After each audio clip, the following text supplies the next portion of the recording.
up, guys? Crypto User here. Just wanted to come on and make a quick video. So James K. Filan, he's an attorney in the XRP community, always posting updates on the SEC versus Ripple case. He posted this, I believe, yesterday afternoon. This is the filing. Ripple requested, I believe, 29 documents from the SEC, and the judge finally granted them 12 out of the 29. So I just wanted to come on here and just show you those 12 documents to see what we got out of this this filing. So the first one, they did highlight them, so it'll be easy to read. So the first one is from February 14th, 2014, and it's a handwritten notes from Valerie Chapman, I believe that's how you pronounce that, Chapman. Meeting between SEC Commissioner and external parties, including Professor Joseph Grunfest. So who is Valerie Chapman? Valerie Chapman is a senior advisor for digital assets and innovation and an associate director for the Division of Corporation Finance at the U.S. Securities and Exchange Commission. Before that, she served as an assistant director in the Division of Enforcement Cyber Unit. I believe she was working under William Hinman, I believe. And who's William Hinman? William Hinman was the guy that made the ETH Free Pass speech, and he was named director of the Division of Corporation Finance, May 2017. Division seeks to ensure blah blah blah blah. But what I really wanted to show you that before he worked for the commission, he was a partner in the Silicon Valley office of Simpson, Thacher, and Bartlett. So that's a law firm that represents the Ethereum Foundation. And he was getting paid by this old law firm while he was working for the SEC. While he was giving ETH a free pass, he was working for a law office that worked for basically the Ethereum Foundation. You think that's a problem? You think that's an issue? Maybe. So back to the thing. So we found out who Valerie Chapman was. Now Joseph Grunfest. Joseph Grunfest was, I believe he was a commissioner. So yeah, he was commissioner of the SEC from 85 to 90. I believe he's just an advisor or a lawyer for the SEC. So that's who. So I'm sure that document has to do with something, but I'm sure we'll figure it out when it becomes public. So the next document is from June 20th, 2017, and that's a handwritten notes from Valerie Chapman meeting with Digital Asset Advocacy Group. So there's a lot of theories on who this advocacy group could be. My theory, it could be the Ethereum Foundation, maybe. I know that's just a theory, but it would make sense, And same down here, another meeting. So this is June 20th, and then 9 days later, that same digital asset group. Could it be Ethereum? Could it be the Ethereum Foundation? Who knows? So the next one is from December 13th, 2017. So that's June. This is December, so that's about 6 months later. Handwritten notes from Valerie Chapman meeting with Consensus. So this is why I theorized that this could be Ethereum Foundation, because Consensus, what is Consensus, you ask? Consensus is the founder of Consensus is CEO and founder Joe Lubin. And who is Joe Lubin? Also a founder of Ethereum. Very interesting, guys, right? Why is the SEC meeting with Joe Lubin or Consensus in 2017? Right after they might have met with the Ethereum Foundation? Just theories, but, got to ask these questions. Next one. Handwritten note. This is April 6, 2018. Handwritten notes from Valerie Chapman meeting with Professor Christian Catalini. Who is Christian Catalini? He is the co-creator of Libra. So he worked for Facebook.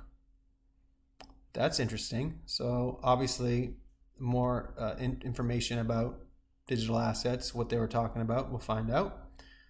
Next document. April 6, 2018, handwritten note from Michael Seaman meeting with Professor Christian Catalini. So Michael Seaman is the special counsel at the SEC. So the head lawyer at the SEC is meeting with one of the founders of Libra.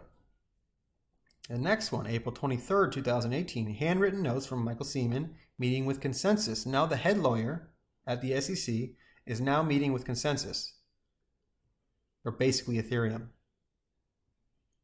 Very interesting. And then, so this is April 23rd, June 8th, so that's like 2 months later, Seaman has another meeting with consensus. So it seems to be there's a lot of meetings with the Ethereum Foundation. I mean, that's a theory, but Ethereum Foundation up here, or a digital, in quotations, a digital asset advocacy group. And then consensus, twice, 3 times. Very interesting. I can't wait to find out what's in these documents. And how about a 4th time? June 24th, 2016. So these are obviously aren't in order. So 2017, so 2016 till 2018, they were having private meetings with Consensus, or Joe Lubin, CEO at Consensus, or the co-founder of Ethereum. Next document, August 28th, 2018, handwritten notes from Valerie Chapman, meeting with a digital asset platform. Now, what digital asset platform could that be? Anybody? Anybody? You think it could be Ethereum? Very interesting, guys. Honestly, why would Ripple ask for these documents if it wasn't Ethereum? And what other, if they're meeting with consensus, they're meeting with, it just makes sense. In another video, I want to go over the ETH Free Pass timeline, and it shows all these private meetings with the SEC and the Ethereum Foundation. So I know they're not saying, they're just saying digital asset platform and digital asset advocacy group, but I do believe this is the Ethereum Foundation and Ethereum. Next document from November 28th, 2018, handwritten notes from Valerie Chapman, meeting with the staff for Senator Cotton.